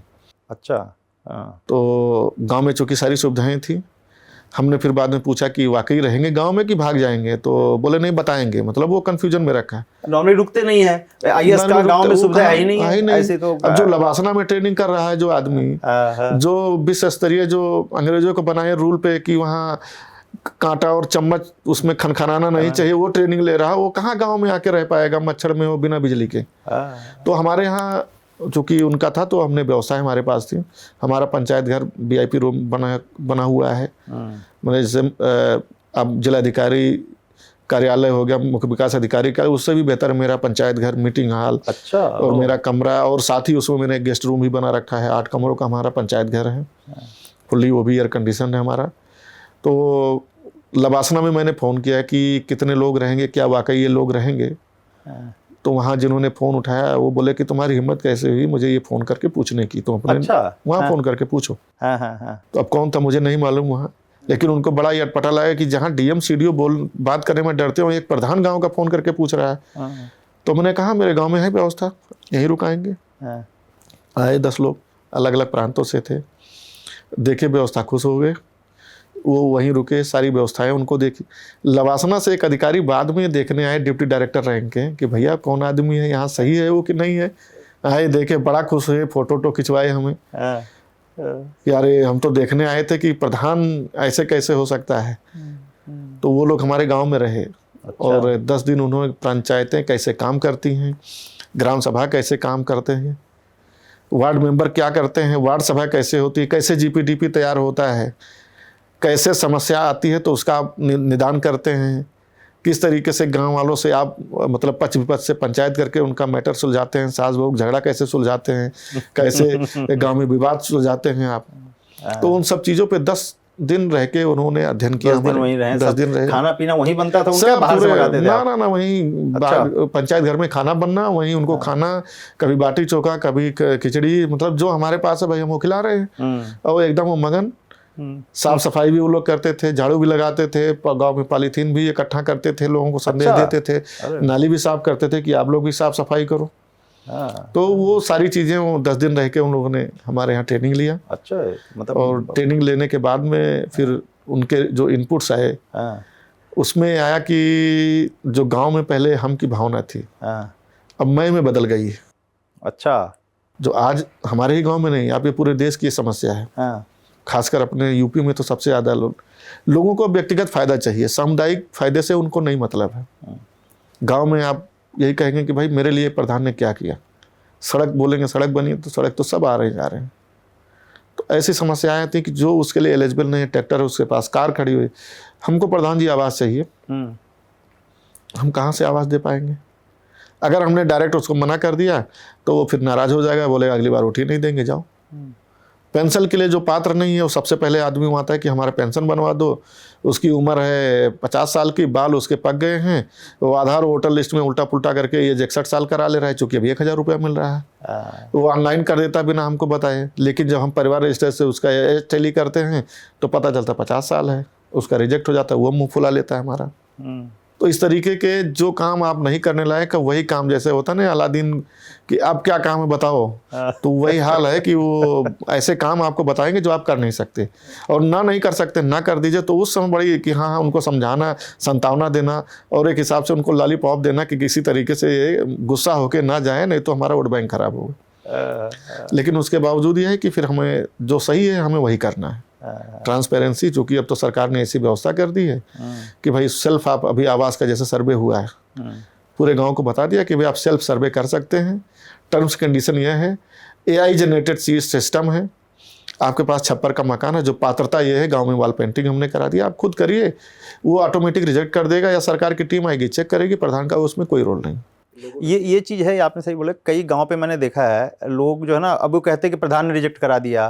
क्या है एक्चुअली क्राइटेरिया? मैं चाह रहा हूँ कुछ बताए, जो दर्शक लोग जो हैं, जो गांव के मेरे दर्शक लोग हैं, वो इसको समझ पाए कि एक्चुअल है क्या क्राइटेरिया जिससे मकान मिल सकता है या रिजेक्ट होगा। गाँव में जो पात्रता के अभी नियम निर्धारित किए सरकार ने, उसमें है कि कच्चा घर हो, ओके, दीवार कच्ची हो, छप्पर हो या खपरेल मकान हो, इस तरीके से उन्होंने डिसाइड कर रखा है। तो सबसे पहले उसका जियो टैग जो होता है वो उस मकान के सामने खड़ा होकर होता है कि ये मकान मेरा है, मतलब वहाँ फोटो लेना है, उन्हीं के सामने सेल्फ फोटो उनका खींच के फिर वो जियो टैग हो जाएगा, वो फोटो आ जाएगा सामने।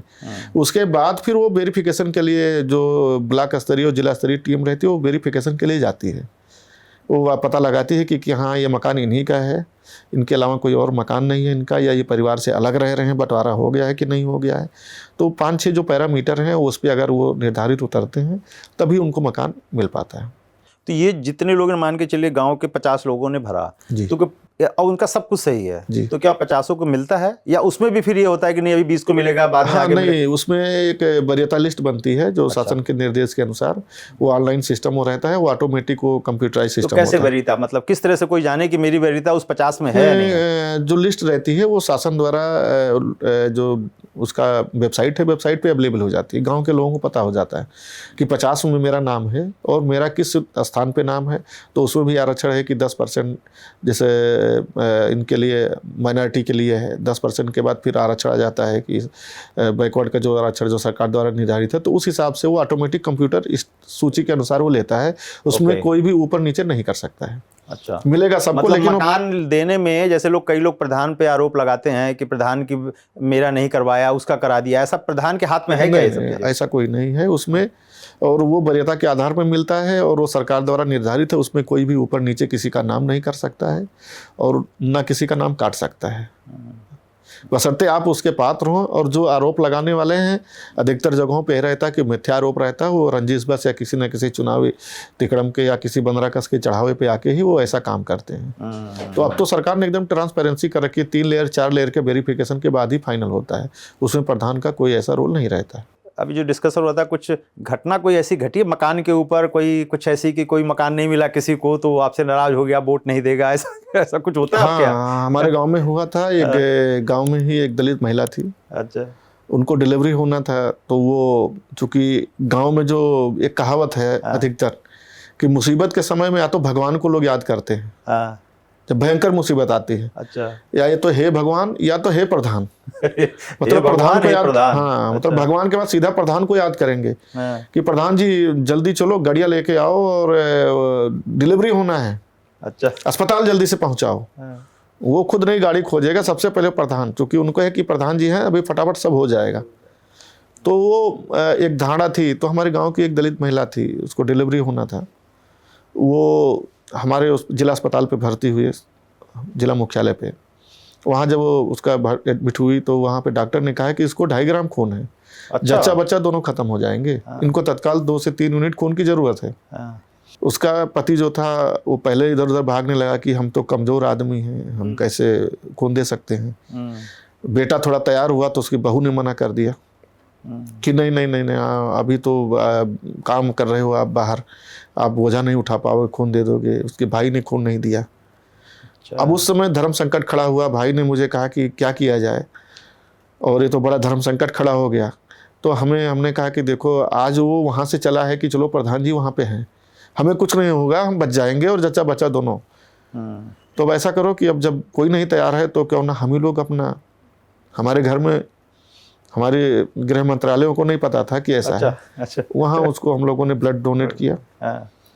बच्चा की तो जान नहीं बचाई जाएगी, वो जो महिला थी उसकी जान बच गई। गांव आ गई, वो फिर रहा। दोबारा जब मैं चुनाव लड़ने गया तो सबसे पहले मैं बड़े कॉन्फिडेंस से कि अरे इसकी तो मेरी जान बचाई है, उसी से वोट मांगता हूँ। जब मैं उसके पास गया कि चाची मैं भी चुनाव में खड़ा हूँ और इस बार मुझे वोट देना, मेरा चुनाव चिन्ह ये है। उस महिला ने न आओ न ताओ और फुल कॉन्फिडेंस से मेरी आंख में आंख डाल के बोली कि मैं आपको वोट नहीं दूंगी। अच्छा, ऐसा? और मैं शॉक। फिर मैंने पूछा क्यों? बोले वो ऐसा है ना, पिछली बार आपने मुझे इंदिरा आवास नहीं दिया था। अच्छा। जबकि उस महिला के पास पक्का मकान है। हमने कहा तुम्हारा तो पक्का मकान है, तुम तो अपात्र हो, कहाँ बनवाओगी? बोले इस छत के ऊपर बनवा लेंगे। अच्छा, दूसरा दुतल्ला बन जाएगा हमारा। तो हमने कहा ये तो अपात्रता की श्रेणी में आता है, इसमें तो सचिव और मैं दोनों फंस जाएंगे। तो बोले नहीं नहीं नहीं नहीं, वो कुछ नहीं होता है, वो सब हो जाता है, सब चलता है। आपने नहीं दिया, मैं आपको वोट नहीं दूंगी। एक झटके में बिना सोचे समझे, बिना लाग लपेट के उसने सीधा स्ट्रेट फॉरवर्ड जवाब दे दिया। चारों खाने मेरे चित। मुझे रात भर सोचते में रह गया कि क्या ऐसा भी हो सकता है कि अगर आदमी। तो आपने बोला नहीं कि मैं जो है ना ब्लड, मैंने कहा मैंने तो तुम्हारी जान बचाई, तुम्हारा पति, तुम्हारा बेटा, बहू सब भागे। तो करे पिछली बार वोट लिए थे, उससे में कट्टा पिट्टा हो गया, बराबर हो गया, भूल चूक लेने देनी जयराम जी की। तो इस तरीके के भी लोग हैं, मानसिकताएं हैं, लेकिन उससे घबराना नहीं चाहिए। उससे बल्कि 1 दिन 2 दिन बाद और मैं मानसिक रूप से थोड़ा और स्ट्रांग मुझे होना पड़ा। उससे एक हमें और प्रेरणा मिल गई कि नेकी कर दरिया में डाल। हमें करते रहना है, हमें उससे अपेक्षा ये नहीं रखनी है कि अगर मैंने इसकी जान बचाई तो उसके एवज में मुझे कहते हैं। हमारा काम जो है, हमारा जो कर्तव्य हम करते रहे, हम करेंगे आगे भी। लेकिन उस घटना ने ऐसा सबक सिखाया हमें कि सोचने मजबूर कर दिया कि इस तरीके से भी लोग गांव में होते हैं। गांव के जो लोग हैं उनके लिए कुछ ऐसा बताए ना, क्या क्यों ऐसा है कि प्रधान को लोग सब गलत ही समझते हैं? हर कोई सोचता है कि प्रधान जो है ना पैसा खा रहा है, प्रधान वो है, और खाते भी हैं। देखो मैं ऐसा नहीं कहूँगा कि नहीं खाते होंगे, जी। खाते ही होंगे, तभी ऐसा बातें उठ रही हैं। जी। तो आपकी तरफ से गांव के लोगों को क्या बताना चाहेंगे कि क्या हर प्रधान ऐसे ही होता है, नहीं होता, क्या है, कुछ बताए ना। देखिए, अब जब भगवान ने हमें 5 उंगली बराबर नहीं दी, तो प्रधानों में भी सब तरीके के लोग होते हैं। तो वहाँ अच्छे भी लोग हैं और बुरे भी लोग हैं। बहुत से प्रधान ऐसे हैं जो अच्छा काम कर रहे हैं। आज 2 प्रधानों को भारत सरकार से पद्मश्री तक मिल चुका है। अच्छा। दो सरपंच ऐसे पूरे देश में हैं। अच्छा। हिवरे बजाज के पोपटराव पवार और पिपलांतरी के सरपंच जो हैं उनको भी पद्मश्री मिल चुका हुआ। तो ऐसा नहीं है, काम करने पे सरकार इनाम भी देती है। और लोग कहाँ से कहाँ पहुँच जा रहे हैं। कई सारे प्रधान आज सांसद विधायक बन के, अभी मौजूदा कार्यकाल में 3 मुख्यमंत्री ऐसे हैं जो सरपंच रहे हैं। कई मंत्री ऐसे हैं जो सरपंच की कुर्सी से आज कैबिनेट मिनिस्टर तक पहुँचे हुए हैं। तो ऐसा नहीं है, अच्छा काम करने वालों को अच्छा आगे अवार्ड भी मिलता है, रिवार्ड भी मिलता है। तो हर तरीके के लोग होते हैं, गांव में भी कई तरीके को परिस्थितियां भी कई बार ऐसी होती हैं। जैसे मैं ही कहीं जाता हूं तो जैसे कहता हूं कि मैं गांव का प्रधान हूं, तो जितने लोग रहते हैं उसमें अधिकतर की आंखें चमक जाती हैं कि अरे प्रधान जी खूब माल काटते हैं, नरेगा चल रहा धकाधक यहाँ बैठे फ़ोटो खींच रहा होगा। तो वो ऐसे कमेंट भी करते हैं। तो रहता है, बहुत सी परिस्थितियाँ ऐसी रहती हैं इनके पकड़न की जो चाहते हुए भी नहीं हमें करना पड़ता है वोट बैंक के चक्कर में। तो ऐसे भी लोग हैं, लेकिन अच्छे भी लोग हैं और अच्छा काम भी कर रहे हैं। और जो दिक्कतें जो जा रही हैं उसमें अधिकतर ये है कि पढ़े लिखा होना ना होना वो ज़्यादा दिक्कत होता है। क्योंकि प्रधान जो अगर पढ़ा लिखा नहीं है, उसको नियम कानून की जानकारी नहीं है, तो उसका सचिव उसे घुमा रहा है, उसे कुछ पता ही नहीं है, अधिकारी उसे यूज कर ले रहे हैं। अगर पढ़ा लिखा आदमी है तो फिर उसको अपना मालूम है कि हमारा दायरा क्या है, हम क्या कर सकते हैं। तो हैं हर तरीके के लोग हैं। हाँ है। प्रधान की क्वालिटी जो है ना, प्रधान के बारे मतलब प्रधान है उनको आपसे क्या सीख लेनी चाहिए? देखिए, जो सबसे पहले तो ये है कि जो प्रधान है, प्रधान एक तो बनने के तो उनका विजन होना चाहिए कि हम किस लिए आ रहे हैं। अभी लोगों को यह है कि बस नेतागिरी में आना है, एक दूसरे को देख के कि ये प्रधान जी बने, इनके पास मोटरसाइकिल आ गई, बोलेरो आ गई, स्कॉर्पियो आ गया और फटाफट गाड़ी बंगला घर सब कुछ हो गया। अधिकतर लोग इस माध्यम से आते हैं कि चलो हम भी माला माल हो जाएंगे, यहाँ खूब कमाई है, मतलब इसको एज ए बिजनेस मान के लोग आ रहे हैं। जैसे राजनीति में आ जाइए तो फटाफट रातों रात करोड़पति हो जाए, तो उसको ये मानते हैं कि पहली सीढ़ी यह है, प्राइमरी सेक्शन है, हम यहीं से शुरुआत करें तो माला माल हो जाएंगे, क्यों हम काम करने जाएं। सही बात बोले आप। लेकिन जब वो आते हैं यहाँ पे तब उनको पता चलते हैं कि अरे जैसा सोचा था वैसा तो है नहीं, क्योंकि उनकी आवश्यकताएं बड़ी होती हैं, सपने बड़े होते हैं। तो कहीं ना कहीं वो आदमी इनके पकड़न भ्रष्टाचार में आ जाते हैं। लेकिन जो पढ़े लिखे हैं, तो हमने कहीं पढ़ा था, शायद चाणक्य ने कोई ऐसा वाक्य कहा था कि राजनीति में यदि पढ़े लिखे लोग, शिक्षित लोग नहीं आएंगे तो उसका ये नतीजा होगा कि अयोग्य लोग हमारे ऊपर शासन करेंगे। तो पढ़ा लिखा अगर प्रधान है तो बहुत कुछ गांव के लिए कर सकता है। हमारे पास तो भारत सरकार ने हमें इतनी असीमित शक्तियां दे रखी हैं, और कुछ शक्तियां तो ऐसी हैं जो आज के डेट में प्रधानमंत्री और मुख्यमंत्री के पास नहीं है। ऐसी कौन सी शक्ति है जो प्रधानमंत्री के पास नहीं है, मुख्यमंत्री के पास नहीं है? प्रधानमंत्री जो है वो सांसद हैं, मुख्यमंत्री जो है वो विधायक हैं। ये दोनों अपने विधायक निधि और सांसद निधि पे चेक पे साइन नहीं करते।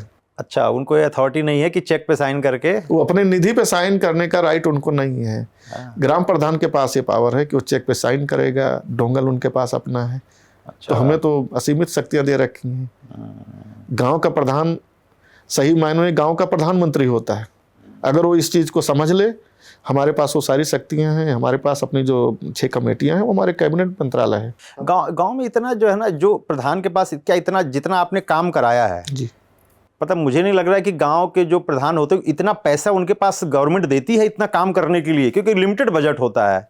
कैसे आपने इतना सारा काम कराया, कैसे, कहाँ से जो है ना आप इतना बजट ले आए, किस तरह से आपने किया ये? देखिए, हमने सबसे पहले अपने एक तो पंचायत एक्ट का अध्ययन किया कि ग्राम पंचायत का पंचायत एक्ट क्या है, प्रधान के पास किन किन कौन कौन सी ऐसी शक्तियाँ हैं, कितने लाइन डिपार्टमेंट हमारे गांव में काम करते हैं। हर गांव में 25 से 30 विभाग अप्रत्यक्ष रूप से और प्रत्यक्ष रूप से काम कर रहे हैं।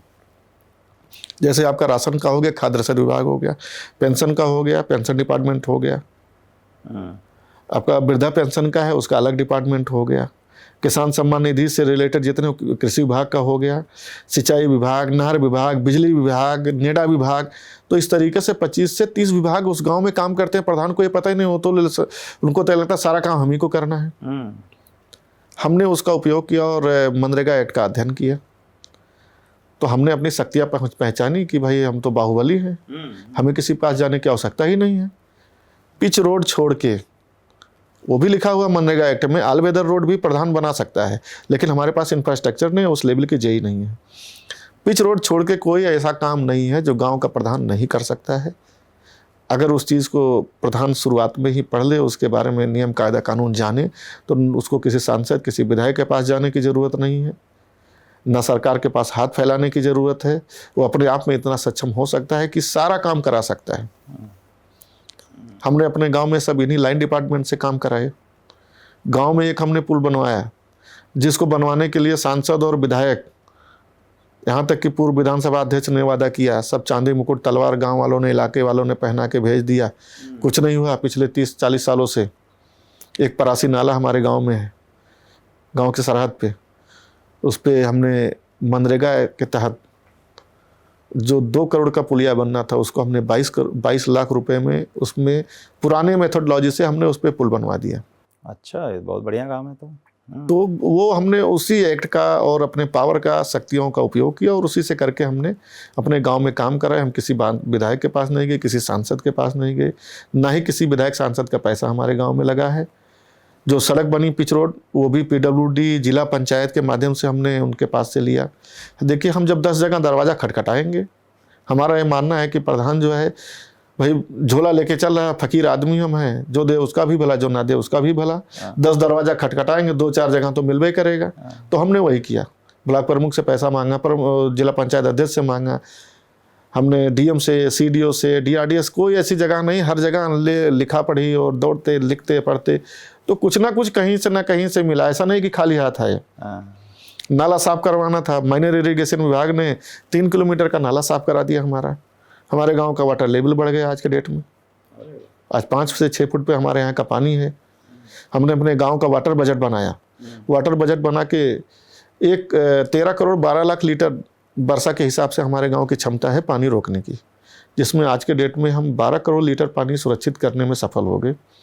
1 करोड़ 13 लाख लीटर पानी सुरक्षित नहीं अभी हो पा रहा है, चूँकि अभी सभी खेतों की मेड़बंदी होनी है गांव के, तो वो चूँकि सबसे टफ टास्क है, और चूँकि मेरे पास अभी समय कम है तो वो थोड़ा मुश्किल लग रहा है। लेकिन अगर सीट सामान्य हुई, गांव वालों ने दोबारा मौका दिया, तो वो भी हम पूरा कर लेंगे। अगला जो है, यदि आप आते हैं तो ऐसा क्या करेंगे गांव में जो आपके अगले 5 साल के लिए एक यूनिक चीज़ होगा? ऐसा क्या सोचा आपने? देखिए, अभी अगले का तो कुछ पता नहीं कि अगला क्या है क्या नहीं है, क्योंकि आरक्षण प्रक्रिया है, जैसे आप भी जानते हैं कि आरक्षण में सीट कब क्या हुई कोई पता नहीं है। लेकिन अभी जैसे मैंने सारा काम गांव में कर लिया, इंफ्रास्ट्रक्चर डेवलपमेंट सब कुछ, और चूंकि गांव की समस्याएं ये तो कभी खत्म नहीं, हनुमान जी की पूंछ की तरीके से मोहनजोदड़ो हड़प्पा काल से सड़क नाली खड़ंजा बन रहा है, आज भी बनेगा, आगे भी बढ़ेगा, आबादी बढ़ रही है। तो वो तो कभी समस्याएं खत्म नहीं होंगी, लेकिन हमने आज इस लेवल पे कर दिया है कि इंफ्रास्ट्रक्चर से लेकर सारी चीज़ें हो गई, धीरे धीरे सब होता रहेगा। जो आने वाला कल, जिस समय जो ग्लोबल वार्मिंग और क्लाइमेट चेंज पे हो रहा है, पूरी दुनिया तबाह है। अभी साल भर पहले हमारी ग्राम सभा ने निर्णय लिया कि अब हम अपने गांव को कार्बन न्यूट्रल पंचायत बनाएंगे। अच्छा, वाह। और कार्बन न्यूट्रल पंचायत ही नहीं, हम अपने गांव में ऐसा काम करेंगे कि कार्बन न्यूट्रल करते हुए हम कार्बन क्रेडिट से कैसे हम फंड अर्निंग करेंगे अपने गांव के विकास के लिए। अच्छा, मैं उस पर काम कर रहा हूँ। IIT BHU के साथ हमारा टाई अप हुआ है, मिनिस्ट्री ऑफ पंचायती राज, भारत सरकार मेरा इसमें सपोर्ट कर रही है, और उस पर मैंने गांव के लोगों ने निर्णय लिया। आज गांव में लगभग 50,000 पेड़ लग चुके हों। जैसा अभी हमने बताया कि करीब हर घर के सामने नीम के पेड़ हैं। 40,000 हमारे 32B में पेड़ लगा हुआ है। नहर की पटरी पे पेड़ लगे हैं, सड़कों के किनारे पेड़ लग रहे हैं। कुछ अभी ज़मीनें हमारी अवैध कब्जे में खाली करा के उन पे भी वृक्षारोपण होना है, लगभग 16 हेक्टेयर में। तो उसको देखते हुए हमने क्लाइमेट ग्लोबल वार्मिंग, क्योंकि देखिए काम तो हम सब कर रहे हैं, जैसे अभी हमारे स्पेस लैब का मॉडल है, आज ये देश के कई राज्यों के कई ग्राम पंचायतों ने अपनाया, लोग आगे हमारे इस मॉडल को अपना रहे हैं।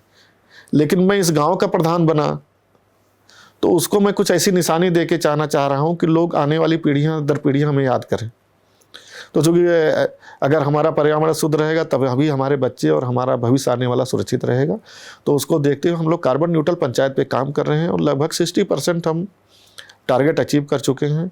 180 सोलर स्ट्रीट लाइट हमारे गाँव में लग चुकी है।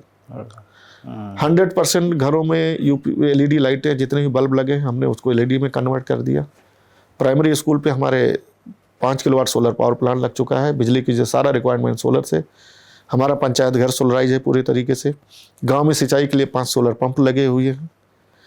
और जो एक काम अभी हमारे गांव में है वो पूरे देश में कहीं नहीं आपको मिलेगा। अच्छा, हाँ, हमने पढ़ा था कि नीदरलैंड, नॉर्वे और स्वीडन वगैरह में बड़े बड़े वहाँ के राष्ट्रपति, प्रधानमंत्री साइकिल से संसद भवन आते हैं या प्रधानमंत्री कार्यालय जाते हैं। हमने अपने गांव में एक अनूठा प्रयोग किया। गांव में हमने इलेक्ट्रिक साइकिल मंगा रखा ग्राम पंचायत के माध्यम से। 20 रुपया स्कैन करके गांव वाले उस इलेक्ट्रिक साइकिल को ले जा रहे हैं अच्छा, अरे वाह। तहसील जाने में, ब्लॉक मुख्यालय जाने में। गांव के 5 युवाओं को हमने फाइनेंस करवा के मुद्रा योजना से उनको ई रिक्शा हमने खरीदवा दिया। वो ई रिक्शा का चला रहे हैं। लोगों को आने जाने में टेम्पो और जीप की आवश्यकता नहीं है। गांव में चार्जिंग स्टेशन हमारे, आपको बड़े बड़े शहर में या हाईवे पे मिलेगा, गांव में हमारे चार्जिंग स्टेशन लगा हुआ है। तो इस तरीके से क्लाइमेट को बदलने के किस तरीके से करके हम काम करेंगे। अभी जो हमारा प्लान है, भविष्य में अभी 2-3 साल लगेंगे। जिस दिन ये हो जाएगा तो हमारे गांव को करीब 40 लाख रुपया सालाना मिलने लगेगा। अच्छा, आज हमें सालाना जो सरकार से बजट है 6 लाख रुपया है, 6 लाख से 6.5 लाख। हम 2 से 3 साल बाद हम खुद अपने पैर पे खड़े हो जाएंगे। हमें सरकार के मदद की आवश्यकता ही नहीं है। तो गांव के लोग इसमें हमारा पूरा सहयोग कर रहे हैं। प्लांटेशन पे फोकस है उनका, पेड़ लगा रहे हैं, पानी बचाने पे उनका अभियान लगा हुआ, साफ सफाई फोकस कर रहे हैं। तो इन सब चीज़ों को लेके ये एक ऐसा मॉडल हम खड़ा करना चाह रहे हैं कि एक पूरे देश में, और देश का कार्बन क्रेडिट पाने वाला हमारा अगर पहला गांव बना तो पूरे एशिया का पहला गांव बनेगा हमारा गांव। हम इस मॉडल पे काम कर रहे हैं। शॉर्ट में बताएं, कार्बन क्रेडिट है क्या? कार्बन क्रेडिट जैसा कि क्योटो प्रोटोकॉल में डिसाइड हुआ था कि जितने भी कंट्रीज हैं, चूँकि पर्यावरण को प्रदूषण जो बढ़ रहा है उसको देखते हुए एक संधि हुई थी क्योटो प्रोटोकॉल में कि जितने भी विकसित देश हैं या विकासशील देश हैं वो प्रदूषण का लेवल कम करें। ये जो लेवल से ऊपर प्रदूषण कर रहे हैं तो उनको उससे रिलेटेड कार्बन क्रेडिट अर्निंग करना पड़ेगा। या तो वो पेड़ लगाएं या ग्रीन एनर्जी पे जाएं, जो भी करें, लेकिन वो उतना लेवल उनको मेंटेन करना है। ओके। तो उसके लिए क्या है कि यूएनएफसीसी ने कई रजिस्ट्री बॉडी बनाई हुई है, उनके माध्यम से उस पर प्रोजेक्ट रजिस्टर्ड होते हैं, उसका वेरिफिकेशन वैलिडेशन होता है। उसके बाद वो फिर बायर आते हैं वहाँ से, अलग बड़ी बड़ी कंपनियाँ, माइक्रोसॉफ्ट, गूगल, हुंडई, सैमसंग, ये सब कार्बन एमिशन करती हैं। तो ये सब उस कार्बन क्रेडिट को खरीदती हैं। ओके। तो हमारे गांव में जैसे हमने सोलर लाइट लगाया, एलईडी लाइटें हैं, इलेक्ट्रिक है, तो हम कितना फॉसिल फ्यूल बचा रहे हैं अपने गाँव में हम, और कितना पेड़ लगा के इसे एक जो स्वस्थ पेड़ है वो 20 से 30 किलो कार्बन सोखता है। तो कितने पेड़ हमने लगाए, कितने इलेक्ट्रिक साइकिल चल रहे हैं, उन सब का बाकायदा एक कैलकुलेशन करके हम पर्यावरण का जो बचाव कर रहे हैं उस पर हमें कार्बन क्रेडिट अर्निंग होगी। और इस तरीके से अगर ये है तो गांव को, चूँकि गांव में क्या है, हर जगह सरकारी ज़मीनें उपलब्ध हैं, बंजर ज़मीनें भी हैं, वो लोग इलीगल कब्जे में हैं। यदि पंचायत को ये लग गया है, ग्राम सभा को, कि पेड़ लगाने पे पैसा मिल रहा है, हमें सरकार के आगे हाथ नहीं फैलाना है। जैसे अभी हमारे उत्तर प्रदेश में करीब 13,000 पंचायतें ऐसी हैं जो माइनस में जा रही हैं, उसमें एक मैं भी हूँ। 6,40,000 साल का मिल रहा है मुझे, 3 लाख रुपया प्रधान का वेतन, पंचायत सहायक का वेतन, और सफाई कर्मी जो हमारा केयर टेकर है शौचालय का चला गया। 3,40,000 में मैं 100 मीटर सड़क नहीं बना सकता हूँ। लेकिन गाँव वालों को ये नहीं मालूम है ना, उनको तो चाहिए ये भी बन जाए, वो भी बन जाए, वो भी, सब हो जाए काम। तो हम अपने पैरों पे खड़ा हों, इसके लिए मैंने ये किया है। हम नहीं भी प्रधान होंगे तब भी मैं उस काम में लगा रहूँगा, क्योंकि गांव को मैं इस लायक बनाऊं कि वो अपने आप में आत्मनिर्भर बने, और इस मॉडल को देख के अन्य गांव भी आत्मनिर्भर बने और सरकार के भरोसे ना रहे। तो ये मेरा मेन टारगेट यही है लास्ट। कौन कौन से अवार्ड आपको मिले हैं जो मैं चाहूँगा आप दर्शकों को बताएं कि उनको पता चले कि क्या क्या मिला है आपको? जी, भारत सरकार के पंचायती राज मंत्रालय द्वारा अभी हमें 3 बार नानाजी देशमुख राष्ट्रीय गौरव ग्राम सभा, 3 बार पंडित दीनदयाल उपाध्याय पंचायत सशक्तिकरण पुरस्कार, 1 बार बेस्ट ग्राम प्रधान का, और चाइल्ड फ्रेंडली पंचायत का मिल चुका है जो भारत सरकार द्वारा है। 3 पुरस्कार मुझे अभी स्टेट गवर्नमेंट के 2 बार मुख्यमंत्री पुरस्कार, 1 बार राम मनोहर लोहिया स्मार्ट विलेज का पुरस्कार मिला है, और एक अंतर्राष्ट्रीय पुरस्कार भी हमें मालदीव के सरकार में ग्लोबल यूथ पीस एम्बेसडर का अवार्ड वहाँ पे दिया है। इसके अलावा बहुत सारे जिला स्तरीय और मंडल स्तरीय ये सब हमें अवार्ड मिले हैं, और इसके माध्यम से मुझे बड़ी बड़ी शख्सियतों से भी मिलना हुआ। अच्छा। जिलाधिकारी से लेकर राष्ट्रपति तक से मिलने का मौका मिला। कौन सी ऐसे, इनके अलावा और किससे किससे मिले हैं जो? इनसे जो काफ़ी हमें आइडिया मिला, इंस्पायर में हुआ, तो जो 3 इडियट के बारे में आप जानते ही हैं। 1.5 साल पहले मुझे सोनम वांगचुक से भी मिलने का मौका मिला।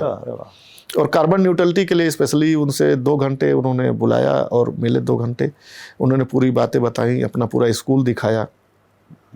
तो वो मेरे बहुत अच्छा रहा कि उनसे मिलने के लिए लोग जल्दी समय नहीं पाते हैं, और वो आदमी ग्लोबल वार्मिंग पे इतना ज़बरदस्त काम कर रहा है।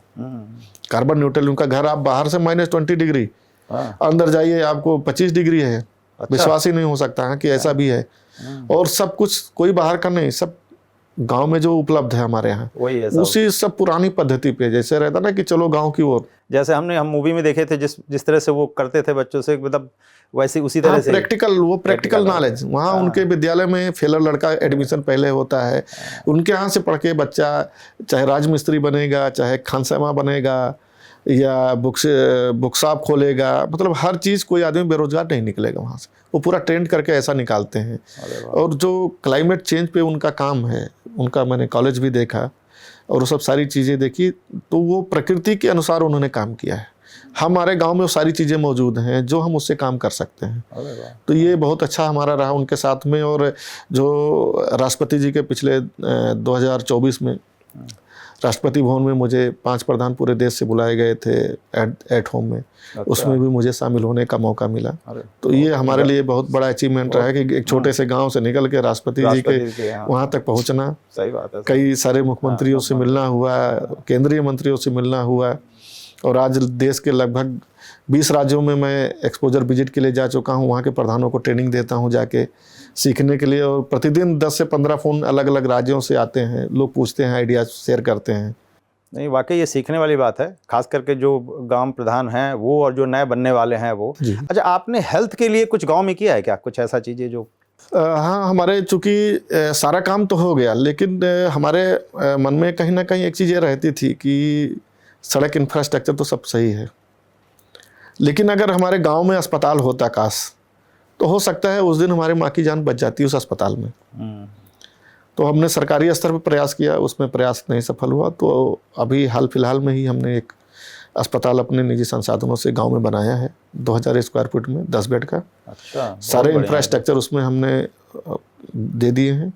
जल्द ही उसको हम अन्य मुख्यमंत्री से मिलके हम उत्तर प्रदेश सरकार को डोनेट करेंगे, और उनसे आग्रह करेंगे कि हमें वहाँ एक डॉक्टर और हेल्थ जो कर्मचारी हम उपलब्ध कराएं वहाँ, जिससे ये रहे कि मेरा कार्यकाल पूरा हो रहा है तो कम से कम जाते जाते मेरे मन में ये रहे कि चलो आज कोई ऐसी चीज़ नहीं रही जो मैंने इस गांव के लिए नहीं किया, जो सोचा वो कर दिया। शिक्षा, स्वास्थ्य से लेकर सारी चीज़ें हम करके जाएंगे। और वो अस्पताल अगर किसी एक भी आदमी का जान बचा लेगा तो वो मेरी माँ को सच्ची श्रद्धांजलि होगी। तो अस्पताल बन के रेडी है, जल्दी हम उसको डोनेट करने वाले हैं, उसमें सारी फैसिलिटी हम वहाँ प्रोवाइड करा रहे हैं। बहुत अच्छा लगा दिलीप जी आपकी बातें सुन के। तो दोस्तों, आज हमने सुनी दिलीप त्रिपाठी जी की प्रेरणादायक बातें। गांव की मिट्टी से जुड़े ऐसे सरपंच ही असली भारत की पहचान है।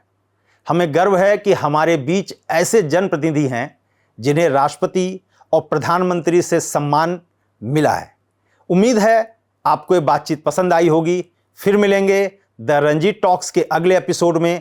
तब तक जुड़े रहिए और गांव की खुशबू को महसूस करते रहिए।